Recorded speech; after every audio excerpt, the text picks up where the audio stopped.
मैं आप सभी की तकलीफ समझ सकता हूँ कि टमाटर महंगे हुए हैं, आप सभी परेशान हैं, मुझे पता है। टमाटर की बहुत जरूरत है, इतना महंगा नहीं होना चाहिए। मैं पता है आप बहुत तकलीफ में हैं, हम कुछ तो कर लेंगे टमाटर के लिए। हम तो आप चिंता मत करो, मैं मोदी जी से बात कर लूंगा। अभी हम कॉन्फ्रेंस में हैं और मैं मोदी जी से बात करना चाहता हूँ और आप लाइव देख सकते हैं। अभी मैं मोदी जी से बात कर लूंगा।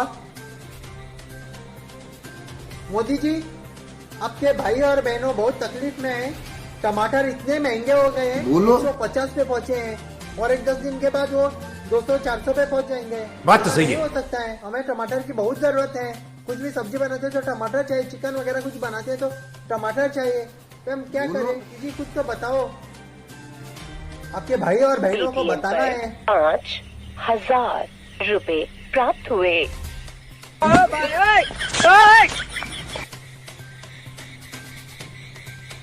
इतना भी महंगा नहीं हुआ।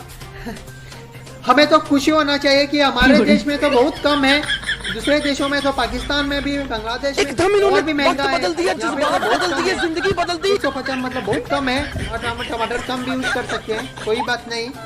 और जो हो रहा है हरामी हो। आजकल